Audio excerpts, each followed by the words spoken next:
दोस्तों स्वागत है आप सभी का ऑनलाइन बोर्ड स्टडी चैनल में। मैं आशुतोष कुमार और आप लोग देख रहे हैं सीटेट का पेपर 1। और आज इस सीटेट का पेपर 1 में मैं कराऊंगा 5 जनवरी 2022 का पेपर कराऊंगा। और आप सभी को पता है कि आज मैं इस पेडागोजी में ट्रिक के माध्यम से हिंदी पेडागोजी कराने वाला हूं। और आप सभी को एक खासियत बताऊं क्या कि पहले जो सीटेट का एग्ज़ाम होता था, सुन लीजिए मेरी बात ध्यान से, पहले जो सीटेट का एग्ज़ाम होता था वह हिंदी पेडागोजी काफ़ी आसान पूछता था, काफ़ी आसान दोस्तों हिंदी पेडागोजी पूछता था। लेकिन आजकल जो है हिंदी पेडागोजी आसान नहीं पूछ रहा है।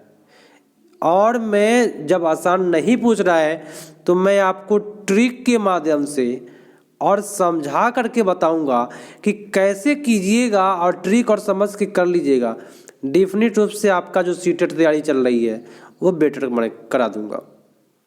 ठीक है, तो 5 जनवरी का पेपर लेकर के आया हूँ। आप लोग तैयार हो जाइए एक बार जवाब देने के लिए और अपने क्लास को करने के लिए। सबसे पहली बात कि मेरे यहाँ क्लास करते हैं, और जो लोग नए हैं उन सभी को बता दूं कि मेरे यहाँ क्लास 9:30 पर मॉर्निंग में चलता है और शाम को चलता है भैया 7 बजे।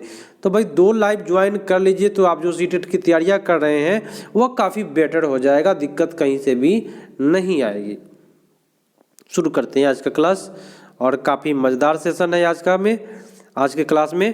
क्वेश्चन क्या कहता है कि मातृभाषा आधारित बहुभाषावाद क्या है।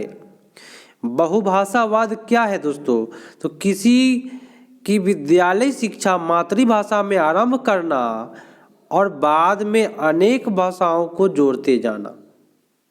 देखिए, कहीं भी हम लोग जाते हैं विद्यालय में तो मातृभाषा में पढ़ाना शुरू करते हैं, बाद में धीरे धीरे भाषा जोड़ते चला जाता है। तो ये आपका हो जाता है मातृभाषा आधारित बहुभाषावाद। ठीक है, चलिए अब यहाँ कह रहा है कि अंग्रेजी माध्यम के रूप में लेना, तो भाई केवल अंग्रेजी को ही लेना ही बहुभाषावाद नहीं कहलाता है। ठीक है, ठीक है, यहाँ भी अंग्रेजी भाषा। डी वाले ऑप्शन में बोल रहा है कि विद्यालय कक्षा में प्राथमिक वर्षों के दौरान जहाँ तक संभव हो सके अधिक से अधिक भाषाएं सिखाना। तो ये आपका गलत है, अधिक से अधिक भाषा सिखाना। जिन लोगों ने ए किया उन सभी का सही जा रहा है। यहाँ पे काफ़ी मज़ेदार सेशन है और आप सभी को एक बार लाइक कर दीजिए और पूरे अच्छे से क्लास करिए। कॉपी और कलम निकाल करके रखिए, मेरा क्लास करिए। तो सीटेट तैयारी कर रहे हैं तो निकालना है तो ठीक है। चलिए, कक्षा 5 की एक अध्यापिका 5 या 6 शब्दों वाली 5 वाक्यों का श्रुतलेख लिखवाती है। वह 2 बार वाक्य पढ़ती है और शिक्षार्थियों को ध्यानपूर्वक सुनने के लिए कहती है। बोले गए वाक्यों को लिखने के लिए कहती है। यह अध्यापक श्रवण के किस उपागम का प्रयोग कर रही है?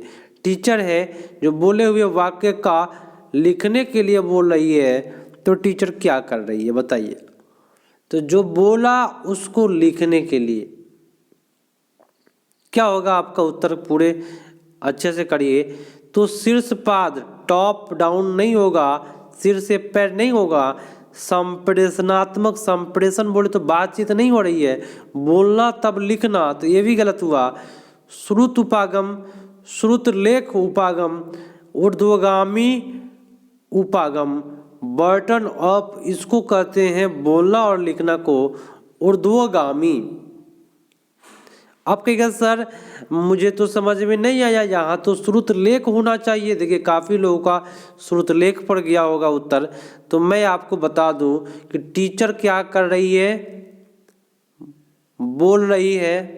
ठीक है, तो जब टीचर बोलेगी या बोलेगा, सुनिएगा ध्यान से, मैं ट्रिक बता रहा हूँ, घबराइएगा ना मेरे क्लास में तो दिक्कत हो जाएगी, फेंकाने में देर नहीं लगेगा। तो टीचर ने बोला तो बच्चा ने क्या किया? बच्चा ने सुना, और बच्चा ने सुनकर क्या किया? लिखा। 2 चीज किया, बच्चा ने सुना और लिखा, 2 चीज।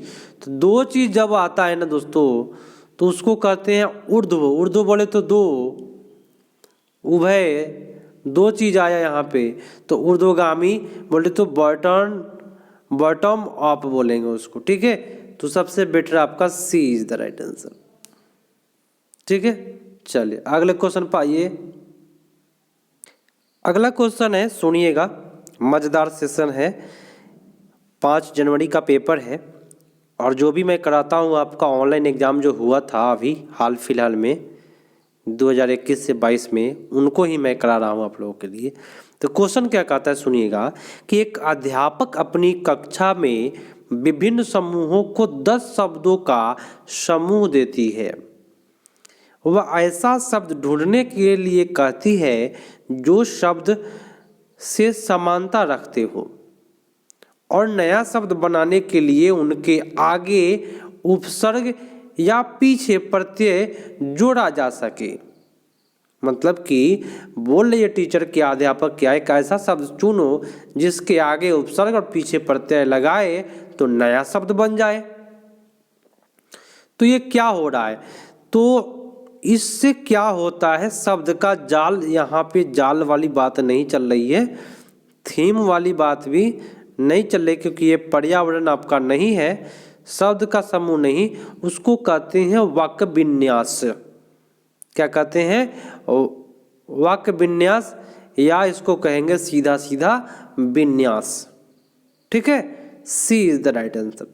तो याद रखें, किसी भी नया शब्द के आगे उपसर्ग लगना और पीछे प्रत्यय लगना जिससे कि नया शब्द बन जाता है। ट्रिक सुनिए, आगे उपसर्ग पीछे प्रत्यय तो क्या कहलाएगा, विन्यास। ऐसे याद कर लीजिए, ट्रिक लिख लीजिए, आगे उपसर्ग पीछे प्रत्यय जोड़कर नया शब्द बनाना क्या कहलाता है, तो आंसर लिखिएगा विन्यास। इसको लिखने वाला था इसलिए मैं बोल दिया। आप लोग मेरा कभी भी क्लास कॉपी और कलम लेकर के ही करें अगर सीटेट तैयारी बेटर करनी है तो। चलिए, बोली से क्या तात्पर्य है भाई, बोली के बारे में हम लोग जानते हैं, बोली तो अनमोल है, जो कोई बोले जानी, आपको पता है। तो बोली किसी एक क्षेत्र या सामाजिक समूह की वाचन विशेषता होती है। सुनिएगा, बहुत जगह का बोली होता है छी छा, का करे छी, कहाँ जाई छी, तो हो गया उस क्षेत्र की क्या हो गई, उस क्षेत्र का विशेषता हो गया। ठीक है, तो बोली जो होता है किसी एक क्षेत्र या सामाजिक समूह की वाचन विशेषता होती है। छी छा, कहाँ जाई तारे, इस प्रकार से वर्ड का प्रयोग, तो विशेषता होता है किसी क्षेत्र का। ठीक है, अब कह रहे बी वाले ऑप्शन की सर बता दीजिए थोड़ा सा, तो मैं बता देता हूँ कि किसी एक क्षेत्र विशेष के लोग द्वारा लिखने के लिए इस्तेमाल, तो यहाँ पे बोली को लिखा नहीं जाता है। किसी कार्य को विशेष संबंध में करने वाले लोगों की वाचन विशेषता, तो विशेष संबंध रखने वाले, तो केवल विशेष नहीं सभी लोगों को लेकर के चलना है, तो ये आपका गलत है। विशेष से बेटर है सामूहिक, सामाजिक समूह की। ठीक है, तो विशेष आपका गलत हुआ। सत्ताधारी लोगों द्वारा, सत्ताधारी नेता बोलेगा वही बोली होगा, तो ये आपका गलत हुआ। तो जिन लोगों ने ये किया है उनका सही जा रहा है, और जो लोग छटपटाए हुए हैं कि सर अगला क्वेश्चन कराइए, फटाफट कराइए, तो भाई फेंकाने में देर नहीं लगेगा। टोटल ऑप्शन जब मेरे यहाँ समझेंगे तो मैं आपको आज ही बता देता हूँ कि सीटेट में क्वेश्चन टकराता नहीं है, कभी भी नहीं टकराएगा। ऑप्शन छांटना आ जाएगा तो आपका सीटेट आसानी से निकल जाएगा। ठीक है, नेक्स्ट क्वेश्चन, एक अध्यापक कक्षा में समूह कार्य, जोड़े में कार्य और रोल प्ले करवाती है और आकलन के लिए शिक्षार्थियों का अवलोकन करती है। आकलन संबंधित इन गतिविधियों को क्या कहा जाता है, बताइए। आकलन संबंधित इन गतिविधियों को क्या कहा जाता है। देखिए, रोल प्ले करवा रही है, तो रोल प्ले करवाना, उसके बाद कर रहे आकलन के शिक्षार्थियों को अवलोकन कर रहे हैं, तो इस गतिविधि को कहते हैं संरचनात्मक आकलन। अब कैसे दोस्तों, तो ध्यान से सुन लीजिए आप लोग, कहीं भी रहेगा अगर आप रोल प्ले कर रहे हैं या आपका बच्चा कोई भी जोड़ा में कार्य कर रहा है, तो कुछ न कुछ उसकी संरचना होगी, तो उससे बन जाता है संरचनात्मक आकलन। उसका जो आकलन होता है वह संरचना तरीका से होता है, बेटर तरीका से होता है, ना कि संकल्पनात्मक होता है। सबसे बेटर आपका सी पड़ जाएगा। और जिन्होंने सी किया उनका सही जा रहा है। अगला क्वेश्चन है और लॉन्ग क्वेश्चन है और ध्यान से करेंगे। एक अध्यापक कक्षा में वस्तुओं के ऊपर वस्तुओं का नाम शिक्षार्थियों की भाषा अंग्रेजी तथा शिक्षार्थियों द्वारा जानी गई अन्य भाषाओं में लिखती है। यहाँ पर अध्यापक क्या करने का प्रयास कर रही है बताएं। ऑप्शन कहता है कि शिक्षार्थियों को वर्णमाला के अक्षर को परिचित करवा रही है, या वर्णमाला यहाँ पे गलत है। शिक्षार्थियों में भाषा संबंधित जागरूकता पैदा कर रही है, तो ये कुछ हद तक सही जा रहा है, लेकिन भाई और बेटर देखते हैं, कहीं मिल जाए वही करेंगे। शिक्षार्थियों में लिपि संबंधित जागरूकता विकसित कर रही है और कक्षा में भाषा समृद्ध परिवेश सृजित कर रही है। सबसे बेटर समृद्ध परिवेश करना पॉजिटिव जाता है, सबसे बेटर जाता है। तो आपका जितना भी ऑप्शन दिया था बी और सी भी सही था, लेकिन सबसे ज़्यादा आपका जो सही है वह डी पर जाएंगे हम लोग। समृद्ध भाषा निर्माण करना, सृजित करना बेटर होता है। अब ये लिखने वाला क्वेश्चन आया, जो नहीं लिखेगा उनको वही दिक्कत हो जाएगी। भाषांतरण, भाषांतरण के बारे में लिख लीजिए। भाषांतरण का मतलब होता है अंग्रेजी ट्रांसलैंग्वेजिंग से क्या तात्पर्य है, लिख लीजिए। ट्रांसलैंग्वेजिंग या भाषांतरण से क्या तात्पर्य है। भाषा की कक्षा में अनेक भाषाओं का शिक्षण, अनेक भाषा का शिक्षण करना भाषांतरण नहीं कहलाता है। किसी विषय वस्तु के शिक्षण अधिगम के लिए एक भाषा के रूप में दूसरी भाषा का प्रयोग करना, तो ये आपका ट्रांसलैंग्वेजिंग नहीं कहलाता। इसमें नेगेटिव कोई भी नहीं दोस्तों, लेकिन ये ट्रांसलैंग्वेजिंग की परिभाषा हम डायरेक्ट बताते हैं, क्योंकि इसमें कोई नेगेटिव नहीं है ऑप्शन। ठीक है। कक्षा में शिक्षा अधिगम और बोलने के लिए अनेक भाषाओं का इस्तेमाल करना ही ट्रांसलैंग्वेजिंग कहलाता है। मैं आपको ट्रिक बता देता हूँ, कैसे ट्रिक लिखिएगा। तो भाषा अंतरण, अंतरण माने आप लोग समझ रहे हैं कि भाषा का बहुत सारा रूप, बोले तो अनेक भाषा। ट्रांसलैंग्वेजिंग में आपका अनेक भाषा आएगा ही आएगा। अनेक भाषा बोलना या इस्तेमाल करना ही क्या कहलाता है, ट्रांसलैंग्वेजिंग कहलाता है दोस्तों, या भाषा अंतरण कहलाता है। तो आप लोग नोट कर लीजिए, तो आपकी तैयारी में 4 चांद लग जाएगी। आइए अगले क्वेश्चन पर आइए। पूरा सिलेबस मैं ख़त्म कराऊंगा और ख़त्म हो जाएगा, बस ज़्यादा दिन नहीं लगेंगे। फिर से मैं क्रैश कोर्स टाइप का चलाऊंगा, फिर से मैं सोचूंगा आप लोग के लिए कि मैं फिर से चलाऊं, फिर से दोबारा रिपीट करूं और बेटर पढ़ाऊं, जिससे कि आपका तैयारी बेटर हो जाए। जब तक एग्ज़ाम नहीं होगा तब तक छोड़ेंगे नहीं हम। किसी पाठ्य पुस्तक सामग्री की प्रामाणिकता को क्या, प्रामाणिकता से क्या तात्पर्य है। पाठ्य सामग्री की प्रामाणिकता से क्या तात्पर्य है। शिक्षार्थियों के स्तर को ध्यान में रखते हुए पाठ्यपुस्तक के लेखकों द्वारा विकसित सामग्री, तो यहाँ लेखक के द्वारा किया गया, तो यह आपका गलत हुआ। मूलतः किसी एक संदर्भ विशेष में उपजी सामग्री जिसमें भाषा सहज रूप में प्रयुक्त हो। आप कहिएगा एक संदर्भ विशेष में उपजी सामग्री, तो ये भी तो सही नहीं है सर, लेकिन जिसमें देखिए मूलतः किसी एक संदर्भ में उपजी सामग्री जिसमें भाषा सहज रूप में प्रयुक्त हो, तो अच्छा चला गया। यहाँ से लेके यहाँ तक, यहाँ से लेके यहाँ तक बेकार गया था, लेकिन इधर लास्ट में लेके सुधार दिया है, तो ये सही जा रहा है। बी, भाषा में अधिकार रखने वालों का विकसित पाठ्य सामग्री, यहाँ पे अनुवाद, वो भी पाठ्य पुस्तक का, तो गलत है। सबसे बेटर आपका बी पड़ गया।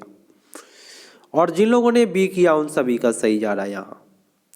अगला क्वेश्चन है दोस्तों, और मैं आपको बता दूं, सबसे पहले सूचना दे देता हूं कि आप सी टेट की तैयारियां कर रहे हैं, उसके बाद मैं सी टेट के बाद मैं जब भी यूपी टेट आएगा तो यूपी टेट का भी मैं क्लास कराऊंगा, एम टेट आएगा, जो भी टेट आएगा, जो भी टेट की तैयारी करना शिक्षक बनने वाली, केवीएस एनवीएस जो भी क्वेश्चन आएंगे सभी क्वेश्चन को मैं कराऊंगा। ठीक है, तो आगे भी तैयारी मैं कराऊंगा, आप लोग सीटेट निकालिए पहले, उसके आगे कराऊंगा। निम्नलिखित में कौन सा उपागम शिक्षार्थियों को अच्छा लेख लिखने के विभिन्न चरणों को समझने का अवसर देता है? विभिन्न चरणों को समझने का अवसर कौन देगा? तो वर्ण वाला तो देगा नहीं, वर्णात्मक समझने की कोई बात ही नहीं है। लेखन क्या है? तो एक लेखन एक प्रक्रिया उपागम है, और यहाँ पे लिखने की बात कर रहा है तो हम लिखने वाला ही ऑप्शन करके आएंगे। तो 98% आपका जो है वह सीटेट सही करता है, जो क्वेश्चन प्रश्न में पूछे वो ऑप्शन में मिले। तो कहेगा सर लेखन की बात तो भाई सी वाले में भी बोला है, तो आपने क्यों नहीं मारा? तो लेखन उत्पाद नहीं है दोस्तों, लेखन एक प्रक्रिया है, और जिन लोगों ने यहाँ बी किया है उनका सही जा रहा है। आप लोग लिख लीजिए, लेखन क्या है? तो लेखन एक प्रक्रिया है दोस्तों, लेखन एक क्या है? प्रक्रिया है। तो जिन लोगों ने बी किया उन सभी का यहाँ सही जा रहा है। अगला प्रश्न आपके स्क्रीन पर है कि व्याकरण सीखने से क्या आश्रय है? पता है आपको? व्याकरण सीखने का आश्रय बताइए आप लोग क्या है? व्याकरण के नियम सीखना, क्या हम व्याकरण नियम के लिए सीखते हैं? नहीं दोस्तों, ये आपका गलत बोला। सर्वप्रथम नियम सीखना, बाद में उसका प्रयोग करना, तो नियम सीखना ही गलत है, तो ये आपका गलत हुआ। व्याकरण इसलिए नहीं सीखते हैं, व्याकरण सीखते हैं ताकि हम अर्थ संदर्भ में प्रयोग करना सीख सके। ठीक है, व्याकरण क्यों सीखते हैं? अर्थ के संदर्भ में प्रयोग करने के लिए। किसी भी भाषा को लिखित या बोले जाने के स्वरूप में गलतियां को निकालना, क्या हम व्याकरण गलती निकालने के लिए करते हैं? भाई ऐसा तो काम नहीं करते हम लोग। तो जिन लोगों ने सीख किया है उनका सही जा रहा है। और एक बात मैं बता देता हूँ, आप लोग सुन करके कहिएगा कि सर हाँ ये बात सही बोल रहे हैं आप, कि कितने जो टीचर लोग हैं वह गलतियां निकालने के लिए व्याकरण सीखे हुए हैं। जो हिंदी का जो टीचर लोग हैं वह आपको कहेंगे कि ये तुम गलत लिखे हो, ये तुम गलत बोल रहे हो, ये तुम अच्छे से उच्चारण नहीं किया है। तो वैसे वैसे लोग, बोलने वाले लोग भाई कभी भी आगे दूसरे को बढ़ना नहीं देना चाहते हैं। और दूसरी बात मैं आपको बताऊं कि ये जो गलतियां निकालने वाला काम करते हैं, उससे जो होता है, किसी के अंदर अगर गलतियां निकालते हैं तो बच्चा हतोत्साहित हो जाएगा। तो ये काम नहीं करना है, आगे बढ़ना है भाई, जैसे भी बढ़ना है बढ़ना है, सब सुधार होते चलेगा, जीवन भर सीखना है दोस्तों। क्वेश्चन क्या है? त्रुटियां से क्या अभिप्राय है? त्रुटियां भाई हमसे भी होती है, आपसे भी होती है, और छोटे बच्चों से भी होती है। तो भाई त्रुटियां से क्या अभिप्राय है? आप लोग बताइए जरा, उत्तर का मैं जांच करूं। आप लोग कमेंट बॉक्स में जवाब दीजिएगा। जो लोग ऑफलाइन देखते हैं ना, कमेंट में जवाब दीजिएगा कि मेरा जो वीडियो है आपको कैसा लगता है। कमेंट मैं देखना चाहता हूं। और एक और कमेंट कीजिएगा आप लोग, सबसे मूल कमेंट, कि आप कहां से जुड़े हुए हैं, अपना बताइएगा, जिले का नाम और राज्य का नाम। ठीक है, आप लोग जरूर बताइएगा, मैं आपका कमेंट देखूंगा और आपके कमेंट को लाइक करूंगा। त्रुटियां से क्या अभिप्राय बताइए? त्रुटियां सीखने का संकेतक है, लिख लीजिए, ये नोट कर लीजिए। त्रुटियां भाषा अधिगम में बाधित करती है, गलत बोला। त्रुटियां उसी समय संशोधन कर देना चाहिए, उसी समय, जिस समय में गलती करेगा उसी समय में संशोधन कर देंगे तो बच्चा आगे नहीं बोल पाएगा। त्रुटियां की पहचान कर उनको बचाना चाहिए। भाई ये भी आपका यहाँ पे गलत यूज किया है, तो सबसे बेटर आपका ए पड़ जाएगा। ठीक है, अगला प्रश्न है कि जिन शब्दों को हम सुनते हैं और पढ़ते हैं और फिर उनकी नकल, और कुछ है क्या भाई? ओहो, यहाँ और है, सुनिएगा। जिन शब्दों को हम सुनते हैं, पढ़ते हैं और फिर उनकी पहचान करते हैं, उसे क्या कहते हैं? लिखने वाली बात है। जिन शब्द को सुनते हैं, पढ़ते हैं, क्या क्या करते हैं? सुनना, पढ़ना और पहचानना, ये तीनों काम करते हैं, उसे हम कहते हैं दोस्तों ग्राह्य शब्द संपदा। उसको क्या कहते हैं? याद रखिएगा, ग्राह्य शब्द संपदा। सुनते हैं, पढ़ते हैं और पहचानते हैं, उसको हम कहते हैं ग्राह्य शब्द संपदा। आप लोग कैसे ट्रिक बनाइएगा? मैं तो बना लेता हूँ भाई, अपना जो पढ़ाई करता था मैं पहले, अब तो मैं टीचर हूँ, वो भी सरकारी हूँ, और मैं कोशिश कर रहा हूँ कि आप लोग भी सरकारी टीचर बने। सबसे पहले सीटेट निकाले, 7वां चरण में आपका नौकरी लगेगा। तो कैसे नोट बनाएंगे? ग्राह्य शब्द संपदा के अंतर्गत कौन आता है? तो लिख लीजिएगा सुनना, पढ़ना और पहचानना। हो गया ना भाई?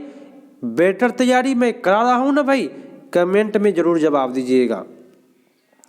अगला है क्वेश्चन, मैं रोक जा रहा हूं ताकि आप लोग थोड़ा सा नोट कर ले। निम्नलिखित में कौन सा पठन शिक्षण का उद्देश्य नहीं है?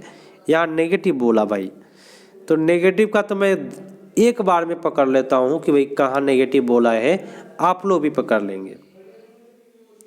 देखिए, पाठ्य पुस्तक के मुख्य बिंदु को पाठक के पूर्व ज्ञान से जोड़ना अच्छा बात है, पूर्व ज्ञान से जोड़ना है। शब्द, वाक्य, भाषाओं और नमूनों का अर्थ ग्रहण करना अच्छा बात है। पाठ्य सामग्री को पढ़ते समय अर्थ ग्रहण करना अच्छा बात है। पाठ्य सामग्री शब्द संपदा के वाक्यांशों को डिकोड करना, ये आपका नेगेटिव है, और नेगेटिव होने के कारण आपका डी पर उत्तर जाएगा, क्योंकि हमसे नेगेटिव क्वेश्चन पूछा है। अगला क्वेश्चन और लॉन्ग क्वेश्चन है, प्रेम से पढ़ेंगे, थोड़ा सा प्रेम धारण कर लीजिए। क्वेश्चन नंबर सही से आप लोग दीजिए और तब जवाब दीजिए, और लाइक में कमी नहीं करिएगा। आपका सपोर्ट बहुत मायने रखता है दोस्तों। सपोर्ट करेंगे तो मैं फुल सपोर्ट करूंगा, जितना भी हो सकेगा पूरा कंटेंट देने का कोशिश करूंगा। जब शिक्षार्थी पहली बार विद्यालय आते हैं, उन्हें अपनी मातृभाषा की भरपूर समझ होती है। अध्यापक अंग्रेजी किसी अन्य भाषा की कक्षा में शिक्षार्थियों की मातृभाषा का इस्तेमाल कैसे कर सकते हैं? बताइएगा। अध्यापक कक्षा की सामान्य भाषा को पढ़ना आरंभ करे, फिर शिक्षार्थियों की अपनी भाषा इस्तेमाल करने दे। क्या भाई विद्यार्थी को यहाँ पे करने दे रोक लगा रहा है कि पहले खुद से कर लो तब बाद में करेंगे, तब विद्यार्थी को बोलने देंगे? तो ऐसा तो टीचर नहीं करता है। अध्यापक को सिर्फ अंग्रेजी या दूसरी भाषा का इस्तेमाल करना, तो यहाँ पे सिर्फ वाले वर्ड आपका गलत हुआ। तो भाई जाएगा कौन सा सही? तो जाएगा तो सही जरूर, क्या? चलिए, आपका ऑप्शन कहता है कि अध्यापक बच्चों को उनकी इच्छा के अनुसार, सुन लीजिए कितना अच्छा ले जा रहा है, भाषा का इस्तेमाल करने की अनुमति दे। वह स्वयं भी सामान्य भाषा बोल सकती है। बहुत अच्छी बात है। अध्यापक को वही भाषा बोलनी चाहिए जिससे अपने शिक्षार्थियों को पढ़ाना है, अंततः लक्ष्य भाषा सीख लेंगे। नहीं भाई, ये आपका गलत है। सबसे बेटर आपका सी। अगला है कि राष्ट्रीय शिक्षा नीति जो 2020 शास्त्रीय भाषाओं के अध्ययन की अनुशंसा किस रूप में करती है? तो कौन सा भाषा बोला यहाँ पे? शास्त्रीय भाषा। शास्त्रीय भाषा के अध्ययन की अनुशंसा किस रूप में किया है? नया शिक्षा नीति जो 2020 है, वह शास्त्रीय भाषा को अध्ययन की अनुशंसा कौन सा रूप में किया है? तो ये आपको बताना है। आज का ये लास्ट प्रश्न है, शास्त्रीय भाषा को किस रूप में अनुशंसा किया है? 120 नंबर दे करके जवाब दीजिएगा। तो विद्यालय शिक्षा के मिडिल और माध्यमिक चरण के दौरान अतिरिक्त विकल्प के रूप में, देखिए शास्त्रीय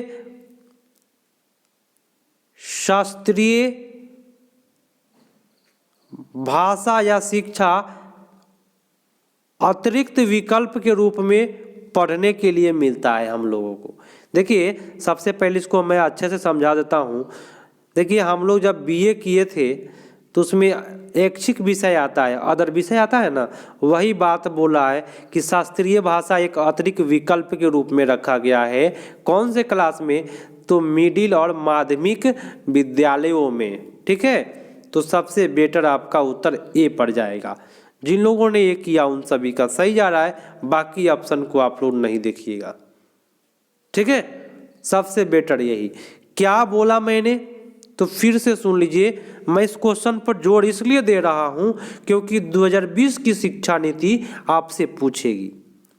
ठीक है, फिर से करते हैं इस क्वेश्चन को, सुन लीजिए। कहा क्या कि 2020 शास्त्रीय भाषाओं की अध्ययन, माने शास्त्रीय भाषा आप किस रूप में सीखते हैं? तो याद रखिएगा, मिडिल में सीखते हैं, नोट करिए ट्रिक, मिडिल में और माध्यमिक में। माध्यमिक में ट्रिक क्या लिखिएगा? शास्त्रीय भाषाओं का अध्ययन की अनुशंसा मिडिल और माध्यमिक के रूप में अतिरिक्त विषय में, अतिरिक्त विषय के रूप में किया गया है। अब हो गया ना भाई क्लियर? तो दोस्तों आज के लिए इतना ही, और आप सभी से आग्रह है, रुकिएगा मेरी बात सुन के जाइएगा, आप सभी से आग्रह है कि आप सभी अधिक से अधिक सपोर्ट करें, हमको सपोर्ट करेंगे वैसे ही आप लोग के लिए मैं काफ़ी बेटर तरीका से एक यूट्यूब के लिए, आप ही लोगों के लिए यूट्यूब स्टूडियो बनाने का कोशिश कर रहा हूं घर पे ही, जिससे कि आप लोगों को बेटर सुविधा प्रदान कर सकूं आगे के समय में। और मेरे यहाँ केवल सी टेट स्पेशल या टेट कोई भी हो, एम टेट हो, यू टेट हो, जो भी टेट है सभी टेट एग्जाम मैं कराऊंगा, और 7वें चरण के लिए जो भी सूचनाएं होंगी मैं आपको बताते चलूँगा जब आप लोग सी टेट निकालेंगे।